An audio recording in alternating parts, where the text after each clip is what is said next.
Sir ನಮಸ್ತೆ. ಇದೊಂದು YouTube channel, ಜನರ ಅಭಿಪ್ರಾಯ ಹೇಳ್ತೀರಾ. ಸೊ ಈಗ ಡಿ ಕೆ ಶಿವಕುಮಾರ್ ಅವರ ಒಂದು ಆಡಳಿತ ನಿಮ್ಗೆ ಖುಷಿಯಾಗಿದೆಯಾ? ಆನಂದವಾಗಿದೆ. ಹೌದಾ ಸರ್? ಒಳ್ಳೊಳ್ಳೆ ಫೋಕಸ್ ಮಾಡ್ತಾ ಇದ್ದಾರೆ.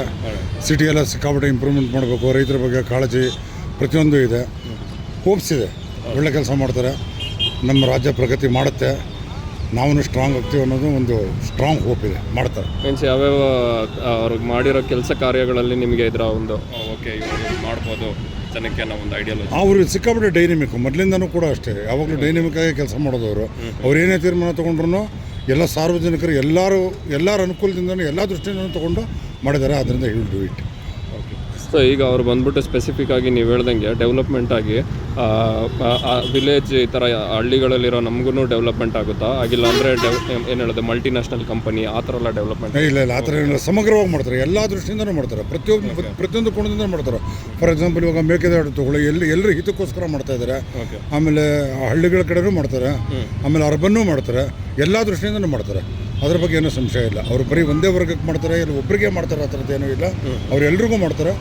ಅದ್ರ ಬಗ್ಗೆ ಮಾತ್ರ ಸಂಪೂರ್ಣ ಬರೋದು. ಅಂದರೆ ಸಿದ್ದರಾಮಯ್ಯ ಸರ್ಕಾರ ಅವರಲ್ಲಿ ಬಂದ್ಬಿಟ್ಟು ಬಸ್ ಫ್ರೀ ಮಾಡಿದ್ರು, ಆಮೇಲೆ ಗೃಹಲಕ್ಷ್ಮಿ, ಅನ್ನಭಾಗ್ಯ ಅಂದ್ಬಿಟ್ಟೆಲ್ಲ ಹಲವಾರು ಇದು ಯೋಜನೆಗಳು ತಂದರು. ಅದೆಲ್ಲ ಬಂದ್ಬಿಟ್ಟು ತೀರಾ ಏನು ಹೇಳೋದು ಅಂಡರ್ನೀತಲ್ಲಿರೋ ನಮಗೆ ಯೂಸ್ಫುಲ್ ಆಗಿರುತ್ತೆ.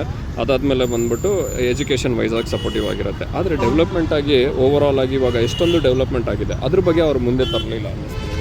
ಇನ್ನು ಮಾಡ್ತಾರೆ, ಈಗ ಮಾಡಲೇಬೇಕು, ಇನ್ನು ಮಾಡ್ತಾರೆ ಅಷ್ಟೇ. ಈಗ ಅಧಿಕಾರಕ್ಕೆ ಬಂದು ಎಷ್ಟು 3 ವರ್ಷ, ಇನ್ನೂ 2 ವರ್ಷ ಇದೆ ಅಲ್ವಾ, ಮಾಡ್ತಾರೆ. ಸಿದ್ದರಾಮಯ್ಯವ್ರ ಕಾಲದಲ್ಲೂ ತೊಗೊಂಡು ಕೆಲವು ಪ್ರಮುಖವಾದ ನಿರ್ಧಾರಗಳಲ್ಲಿ ಇವರು ಇದ್ರಲ್ವ, ಆಗ ಸರ್ಕಾರ ತೊಗೊಂಡಿದ್ದ ತೀರ್ಮಾನಗಳು, ಅದರಿಂದ ಒಳ್ಳೆ ಕೆಲಸಗಳಲ್ಲಿ ಇವರು ಭಾಗಿಯಾಗಿದ್ದಾರೆ.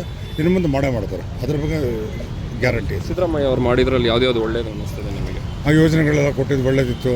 ಮತ್ತು ಹಿಂದುಳಿದವ್ರ ಬಗ್ಗೆ ಅವ್ರ ಸಿಕ್ಕಾಪಟ್ಟೆ ಕಾಳಜಿ ಇತ್ತು, ಅದರಿಂದ ಅವರು ಚೆನ್ನಾಗಿ ಕೆಲಸ ಮಾಡಿದ್ರು, ಮಾಡಿದ್ದಾರೆ. ಈಗ ಹಿಂದುಳಿದ್ರವರು ಅದೇ ಕಾಳಜಿ ಇತ್ತು ಅಂದರೆ ಅದೇ ಟೈಮಲ್ಲಿ ಬಂದ್ಬಿಟ್ಟು ಸ್ವಲ್ಪ ಎಲ್ಲೆಲ್ಲೋ ಲಾಸ್ ಆಗಿದೆ, ಖರ್ಚು ವ್ಯವಸ್ಥೆ ಎಲ್ಲ ಜಾಸ್ತಿ ಆಗಿದೆ. ಹಾಲಿನ ರೇಟ್ ಇವಾಗ 60 ರೂಪಾಯಿ ತನಕ ಬಂದ್ಬಿಟ್ಟಿದೆ. ಸೊ ಅದು ಕಾರಣ ಅದು ಸಿದ್ದರಾಮಯ್ಯ ಸರ್ಕಾರ. ಕಾರಣ ಬರೀ ಸಿದ್ದರಾಮಯ್ಯನವ್ರ ಸರ್ಕಾರ ಬಂದೆ ಅಂತ ಹೇಳಲಿಕ್ಕೆ ಬರೋದಿಲ್ಲ. ಜಾಗತಿಕ ಪರಿಸ್ಥಿತಿಗಳು ಮತ್ತು ಎಲ್ಲ ಇದೆ. ಇವರು ಅದನ್ನು ಒಂದು ಸ್ವಲ್ಪ ಎಲ್ಲ ಕರೆಕ್ಟಾಗಿ ಅದೆಲ್ಲ ಕಡಿವಾಣ ಹಾಕಿ ಅದನ್ನು ಮತ್ತೆ ಒಂದು ಸಮತೋಲನ ತರ್ತಾರೆ ಅನ್ನೋ ಒಂದು ಭರವಸೆ ಅಂತೂ ಇದೆ.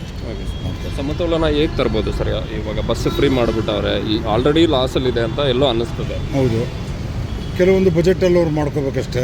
ಒಂದು ಕೆಲವು ಕಡೆ ಎಲ್ಲಿ ಆದಾಯ ಜಾಸ್ತಿ ಇದೆ ಅದನ್ನು ನೋಡಿಕೊಂಡು, ಇನ್ನು ಕೆಲವು ಕಡೆ ಸರಿದೂಗಿಸ್ಕೊಂಡು ಹೋಗೋದು, ಅದೆಲ್ಲ ಸರ್ಕಾರದವರು ಅವ್ರ ಅಧಿಕಾರಿಗಳು ಇದರಲ್ಲಿ ಮಟ್ಟದಲ್ಲಿ ಅದೆಲ್ಲ ಮಾಡ್ತಿದ್ದಾರೆ. ಈಗ ಸರ್ಕಾರ ಅನ್ನೋದು ಬಂದ್ಬಿಟ್ಟು ಕಾನ್ಸ್ಟಿಟ್ಯೂಷನ್ ಪ್ರಕಾರ ನಡ್ಕೊಂಡ್ರೆ ಸರ್ಕಾರನ, ಇಲ್ಲ ಜನಕ್ಕೆ ಏನಿಲ್ಲ ಅನ್ನೋದನ್ನ ಫ್ರೀಯಾಗಿ ಕೊಡೋದು ಸರ್ಕಾರ ಅನ್ನಿಸ್ತೀನಿ ನನಗೆ. ಫ್ರೀಯಾಗಿ ಕೊಡೋದಂದರೆ ಅದನ್ನು ಒಂದು ಕಂಟ್ರೋಲಿರಬೇಕು, ಇತಿಮಿತಿಲಿರಬೇಕು ಅಲ್ವಾ. ಪ್ರತಿಯೊಂದನ್ನು ವಿಪರೀತ ಫ್ರೀಯಾಗಿ ಕೊಡೋದ್ರಲ್ಲೂ ಅರ್ಥ ಇಲ್ಲ. ಆಮೇಲೆ ಕೆಲವೆಲ್ಲ ಈಗ ಕಾಲೇಜ್ ವಿದ್ಯಾರ್ಥಿಗಳಿಗೆ ಫ್ರೀ ಮಾಡೋದು ಸ್ವಾಗತಾರ್ಹ, ಆಮೇಲೆ ವೃದ್ಧರಿಗೆ ಮಾಡೋದು ಅಂಥದ್ದೆಲ್ಲ ಕೆಲವೆಲ್ಲ ಮಾಡಲೇಬೇಕಾಗುತ್ತೆ, ಫ್ರೀ ಕೊಡಲೇಬೇಕಾಗುತ್ತೆ. ಆದರೆ ಮಿತಿ ಮೀರಿ ಮಾಡೋದ್ರಲ್ಲಿ ಅರ್ಥ ಇರೋದಿಲ್ಲ ಅಷ್ಟೇ. ಎಲ್ಲನೂ ಫ್ರೀ ಮಾಡ್ತೀವಿ ಅನ್ನೋದ್ರೆ ಇವರು ಆ ಮಟ್ಟಕ್ಕೆ ಹೋಗಲಾರರು. ಇವ್ರೇನಿದ್ರು ಅದನ್ನೆಲ್ಲ ಕರೆಕ್ಟಾಗಿ ಬ್ಯಾಲೆನ್ಸ್ ಮಾಡೇ ಮಾಡ್ತಾರೆ. ಅದರಿಂದ ಒಂದು ಫ್ರೀ ಕೊಡಬೇಕು ಅಂದರೆ ಅದರಿಂದ ಎಷ್ಟು ಇದಿರುತ್ತೆ ಅದನ್ನೆಲ್ಲ ಅವರು ಯೋಚನೆ ಮಾಡಿ ಯೋಜನೆನ ಸಿದ್ಧ ಮಾಡ್ಕೊಂಡು ತೊಗೊಂಡ್ಬಿಡ್ತಾರೆ.